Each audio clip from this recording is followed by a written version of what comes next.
All right. Hello, everybody, and welcome back to another episode of Suddenly Single with Shira Raymond.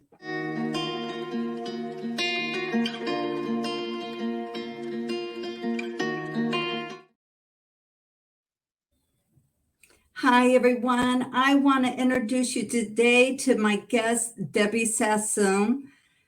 She is this amazing entrepreneur. She's a business and money mindset coach and a formal financial planner. She helps midlife entrepreneurs create a consistent 10 to 20,000 K months and grow wealth without burnout and sacrificing their families. Because money is so intimately involved with everything that we do in business, Debbie believes that clearing your money blocks makes everything much easier. Her coaching combines business strategies, money management, and mindset to help entrepreneurs dissolve the family and origin money stories and limiting beliefs that keep them stuck in the cycle of under earning, overspending, and undersaving. Unfortunately, too many women and men never learned how to understand money, earn abundantly, and manage their finances to build wealth.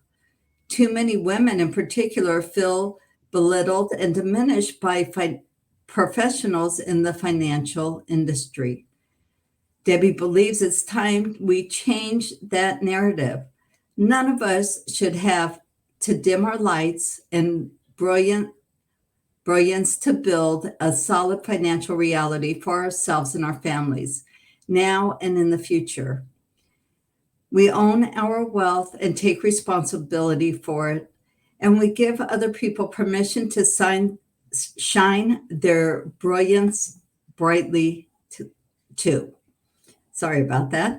Anyway, welcome, Debbie. It's so exciting to have you here. And I guess just that intro, it's like so powerful how you've created, really kind of honed in and tapped into the importance of money mindset when it comes to building wealth, whether it's women who are trying to um, build a business, or even women who are, recently divorced or widowed. Their income may have gone down. And like you said, we've never learned how to, most of us were not taught money skills. So, Right. what would your best advice be for these women, like starting over, getting started to help heal some of those beliefs? So first of all, thank you very much, Shira, for having me on your show, and thank you for asking me these questions. And because so many women in particular, men also, people in the world, so many of us never had a financial education. We went to school, we were taught a lot of facts about in history, this battle, that battle, where it was, how many people died, right? We learned trigonometry, we learned calculus, we learned French. I learned French, people learn Spanish. I mean, foreign languages are important. And very practical skills like managing our money were just not taught. I mean, we maybe learned to count in grade school by, and like we had an idea of what a dime was and what a nickel was and what a penny was. So we figured out some like simple math that way. But saving, well, let's even go back because, first of all, money is this cash flow. There's a flow of money in the world. Money comes in and it goes out. Money comes in and it goes out. There is this continuous process. And sometimes I look at it a little bit differently, this receptivity. We receive and then we give. We receive and then we give. And there's a beautiful cycle, but we're never taught or shown or given the gift of looking at the flow of money. For so many of us, money is a source of angst, it's a source of dread. We remember our parents, most likely our fathers, like sitting down dealing with taxes and paying bills and like just the tension. I'm even, as I'm talking about that, like tension in my body, right? There's like, and all of a sudden there's like expenses, and we might hear something and we can't afford that, or the answer is no, like just an immediate no. But to see money as a beautiful tool that allows us to receive, take care of our human needs in the world. that it's something beautiful that we can receive and that we can pass on to others. I mean, even if it's the electricity company, to your mortgage company, to the landlord if you're renting, that we give to the supermarket. Like, just think about it. When we go shopping and we buy our bread, milk, eggs, whatever it is, then we're going to give money to the supermarket. And that's going to pay, again, the electricity company and the waters and all the employees, the cashiers, the people who stock the shelves, the farmers, the producers. Like, our money, it just goes out into the world. And we share that abundance with so many different people when we show up and do our work in the world. And we just allow money to flow through us. But not only did we not learn how to manage it, we didn't learn about the beautiful path of circulation that money gives us in the world. So it's just this Yeah, like that thing. yeah, that's amazing that you bring it up that way, because I know for me also, I don't necessarily think when I go into the grocery store, oh, that I'm paying for the farmers, I'm paying for the electricity. And so just really expanding our viewpoint on what all our money's accomplishing, I think is already a great mindset shift. Yeah, who's it impacting, right? It's just like it's our money. It's like if you imagine a river, like we say cash flow. But when we allow money to flow, and if you think about a river, when the water gets stopped, it gets dammed. There's a beaver who, that makes a dam in the water. The water gets smelly and putrid. It gets brackish. That attracts mosquitoes. It's not healthy. But when we allow money to flow, it's this beautiful, rejuvenating. It's refreshing. It just gives us life to allow money to flow and to move. And we want to do that with our money as well. I will just bring up one point. Some of it is going to flow through us, and something that we haven't learned, especially as women, we haven't learned how to have money, right? To have a capacity to have it. First of all, we ask for it when we ask to get paid. And if the listeners are suddenly single, it could be that there was some like funny business going on in the divorce settlement. We have to learn to ask to receive the money, ask to receive the alimony, ask to receive, like, if a woman was supporting a husband and he was going to school and he was getting a graduate degree and she was at home and she was taking care of the kids and maybe her job was not as lucrative as his, we have to be able to ask for our half of everything we brought to the family. So that's the asking. And then being able to hold money, right? Part of us does need to be a container to hold money. If we let it all flow through, then our well is going to be dry. And we need to have money now. And we need to have money to take care of our future self when we are in retirement or when we have medical needs. And so many women love to give money to their children, which is a beautiful thing. I think it's amazing. I have 8 children and I have 14 grandchildren, and come back in 2 months from now, and God willing, I'll have 16 grandchildren. But Amazing. but we also have to be able to have some for ourselves to take care of us. We can't give it all away. As much as we love and we want to cherish and nurture and nourish all of those people in our families, we also have to take care of us. And that's something that we have to learn. And women have this mindset that's been like drilled into us, that we're spenders. We spend on clothing, we spend on things that like maybe are materialism, it's external, it's not valuable. And so we don't see ourselves as the holders and havers of money for us and to nourish us on a very, very deep level. Yeah, I can see that. We're kind of have that idea that we're like a sieve and it just keeps, or a Mhm. colander, it just keeps flowing through.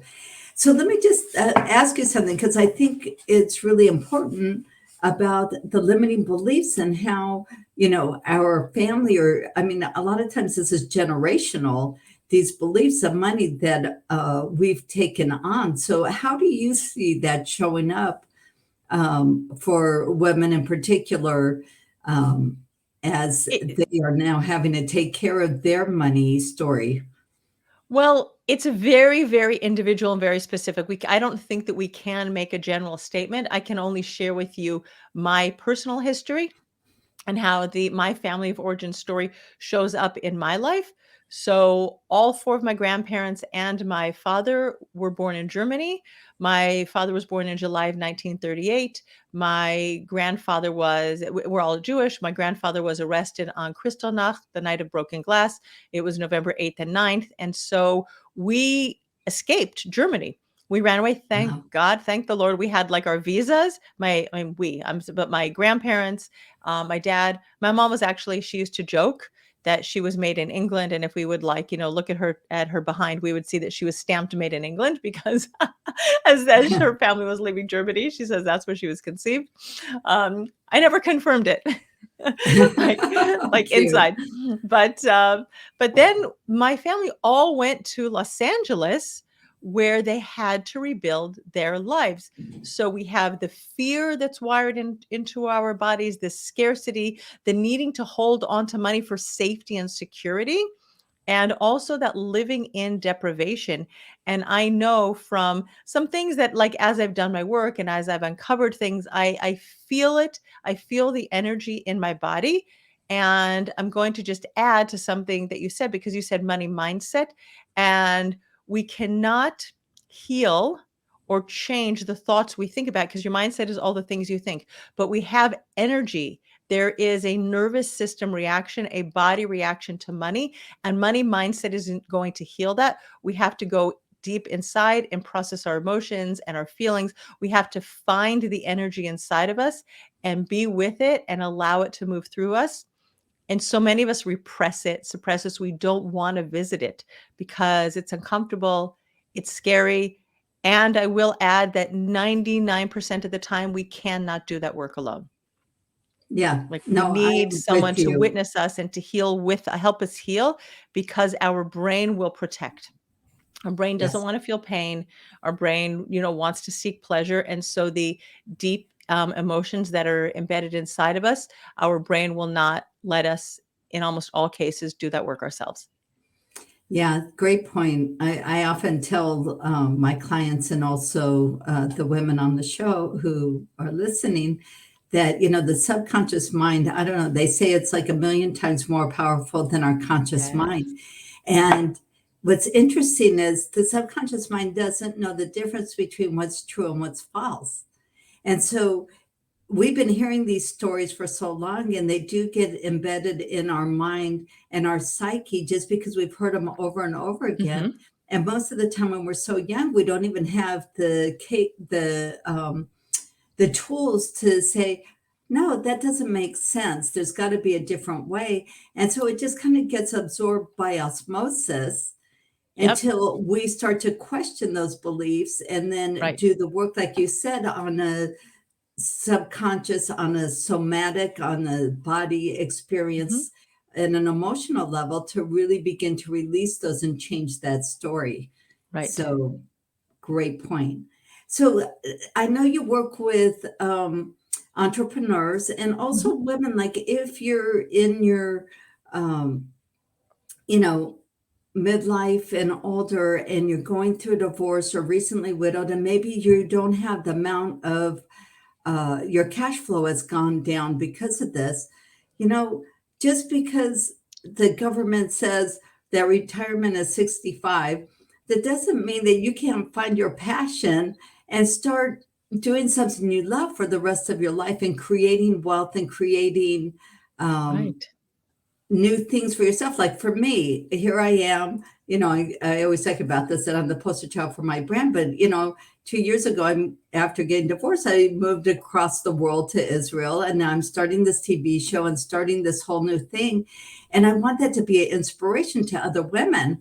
So, what would be some tools that you would suggest for women who maybe want to get started to help build more wealth and more um, income for the future? Maybe they need it for daily living, but also then something they could build and really grow into creating an amazing future for themselves, instead of being stuck in those money mindset of the past and thinking maybe they're too old to create something new to go forward.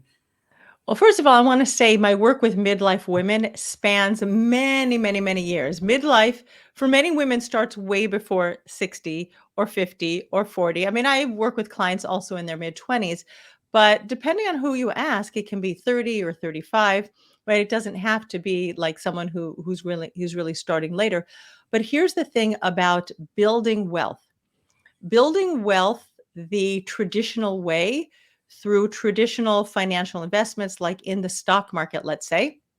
I mean, you and I are speaking in 2023 and 2022, 2023 are years when the stock market is down, right? People have a negative return and then they might be really spooked by investing in the stock market. I happen to love the stock market because for me, it's passive. I put my money in there and the long term return, the expected long term return is 10% on average. So I think it's a beautiful vehicle for growing wealth, but you need time in the stock market.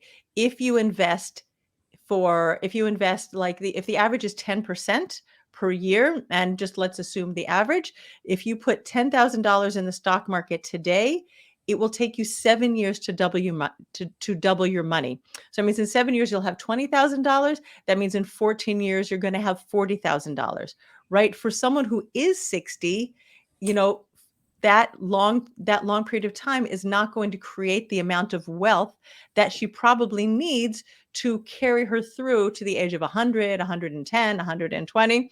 Like, God willing, we Right. should just all live and be well. And the advances in medical care and in healthcare are such that we probably will be living, to 100 plus because, but that takes money. It takes Right. money to get the medical care. It takes money to get the nursing care. It might be operations and medicines and, things that are on the cutting edge. The best way to grow wealth is by being an entrepreneur. If you become an employee, then your salary is going to be very limited. But as an entrepreneur, and every single woman in the world, whether she's like 18 or 28 or 48 or 68, we all have tremendous gifts and resources. God gave each one of us our gifts. And then we have our entire life experience. We have the things like the murmurings of our heart, the things we are drawn to do, and the way we can show up in the world. But in your first year of business, let's say you could create a $50,000 year and then a $100,000 year and then 150 and 200 and 300, and it just multiplies so much more quickly. I think entrepreneurship is the biggest gift to women. And whether you're a mom or whether you're divorced or whether you're divorced and a mom or whether you're happily married or not a mom or whatever it is, like it's such a gift to be an entrepreneur because you can really grow exponentially, and it's a beautiful thing. I just love the opportunities that entrepreneurship gives to women. Yeah, me too.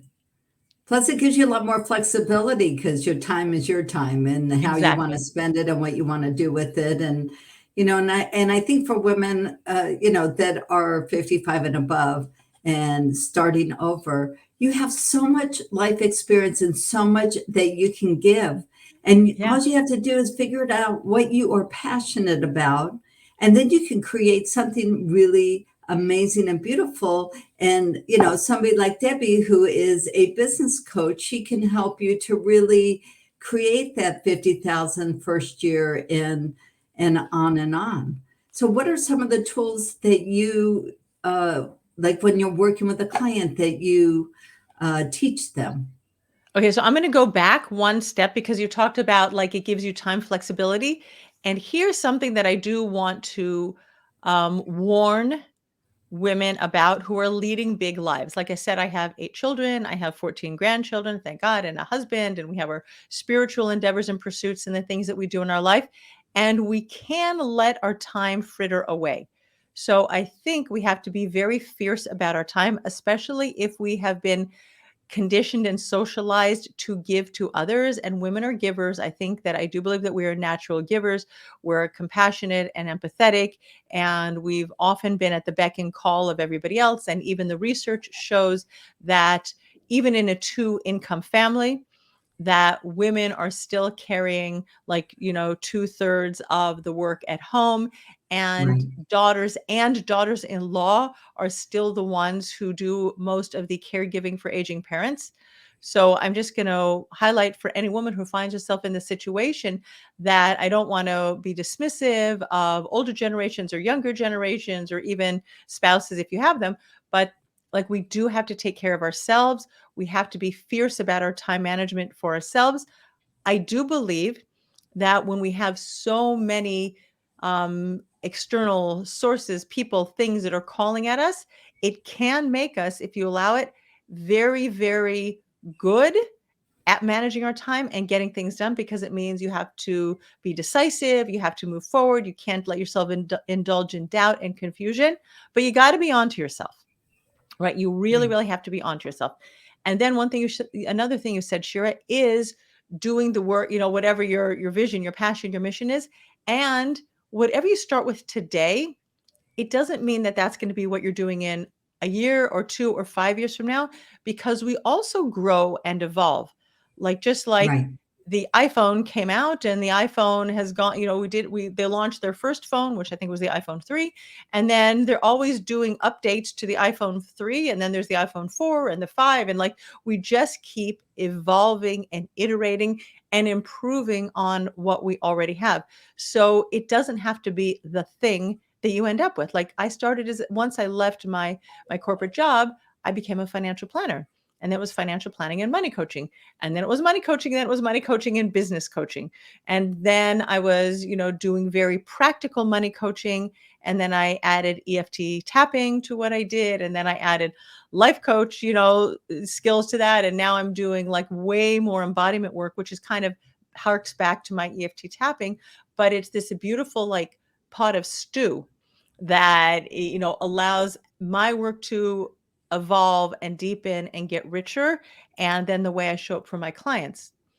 So back to your question is start. Like really, it is not complicated to start a business. I know we make it a big deal to start, but all you have to do is decide what you want to offer, and you show up in Right. the world, you meet people, you let them know you exist, and you make an offer to help them, right? If whether it's you're baking cookies or you're doing crafts or you're a coach or you're a consultant or you're a healer, whatever it is, like you have something that's like, again, pulling at your heartstrings, just follow the breadcrumbs and do that, and be in the curiosity and the fascination of letting whatever it is to sort of unfold, like blossom like a flower, just like allow it to do its thing. Now, I do think that once you do that, like there are definite things that are going to help you get to your first $50,000 year and then 100 and multiple six figures. And that is really your mindset as a CEO, because so many of us start our businesses. I'm just a coach. I'm a coach. I'm a coach. It's like, no, sweetheart, you are a business owner, right? You are a Right. founder. You are a CEO. Your business exists in the world to offer services. And when you see yourself as a business owner and you think of yourself as the owner of the business, like your business is almost like a separate living, breathing entity of its own with its own like spirit or soul. And you show up every day and go to work for your business. So that's also going to make sure you're not like frittering away your time doing all this stuff. And, you know, I mean, you guess we've worked hard and we show up at 55, 60 and beyond. And we do get time to take off because we've done a lot of stuff in the world. But also make sure you're showing up and you're going to work in your business, because otherwise your CEO is going to fire you. Right. Right. And then as we expand, as we learn to ask for money, we have to set our prices in the beginning. Charge anything you want, make it small, make it whatever, so you don't feel uncomfortable. But what I like to work with my clients on is really refining their sales conversations. When you can understand the value of the price of your offer, and you can ask for that money, and you can have a very focused sales conversation, and you can learn. And there's a process that I teach my clients, my sacred sales conversation process. And I teach my clients how to overcome objections, because as you go out into the world and you make these offers and you have these sales, yeah, there will be pushback, especially in the beginning when you're like Tony Robbins, right? I don't think Tony Robbins has too many people pushing back, telling him, no, Tony, your prices are too high. And he'll be like, yeah, work with me, don't work with me, I don't care. But for those of us Right. who aren't yet at Tony's stage, right, we might get people saying, I don't know. And when you learn how to overcome objections and you can take your close rate from 1 in 10 to 8 in 10, that is when you start really exponentially increasing your income. And Right. I that's can going to see take that. work on your skills. It's going to take work on your money mindset and your embodiment. And again, those nervous system reactions to money. And then the next level is starting to think of yourself as the leader of your business, because once you get to about $80,000, $100,000 of income in your business, now you got to bring on a team.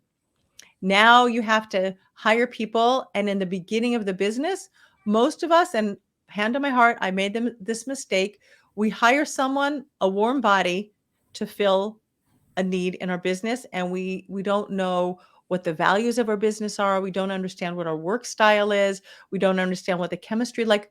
I don't need a mini me in my business. I need someone who does things that are not my zone of genius, Yeah. not my skill set. Like, I'm the idea generator and I'll just go and go and go.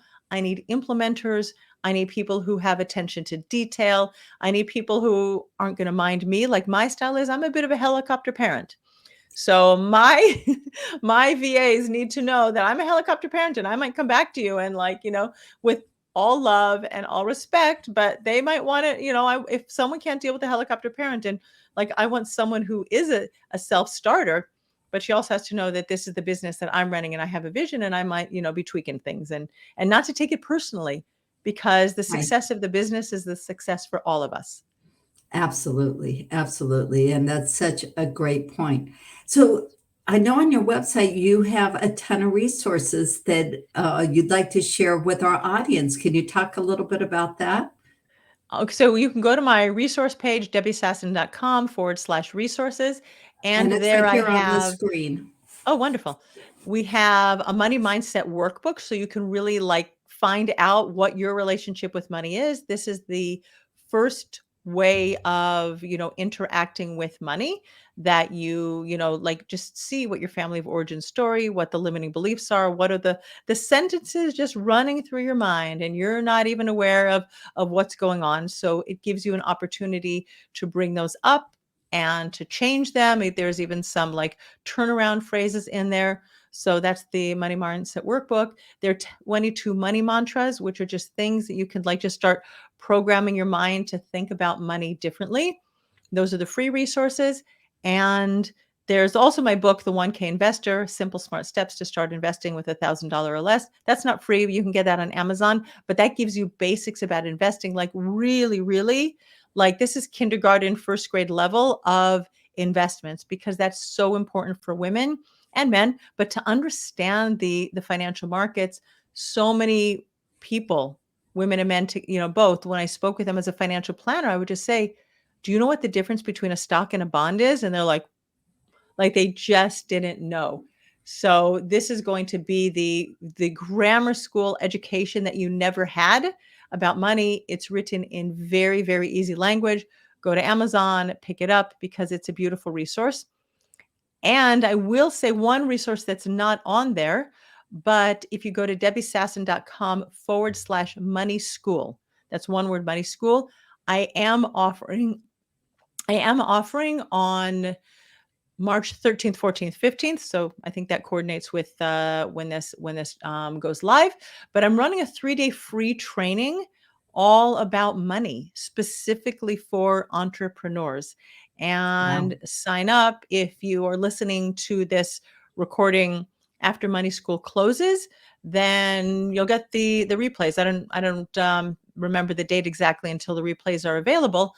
But sign up for Money School, because you'll just get such a valuable, like, 3-day money experience to bring up all the stuff that you never knew that you were thinking and feeling about money, and how to show up, as an entrepreneur and run your business. So that's another resource that is available. Awesome. I'm signing up for that. The sign-up sheet isn't available yet, but Okay, I you can gotta get on the look wait out list. for It's it. That's available okay. I'm from on the your last list if round. you know where to find me.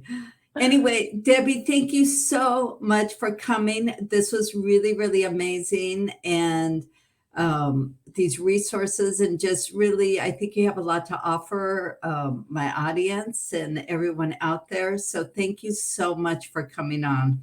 You're very welcome. Thank you so much for having me, Shira. It's my pleasure.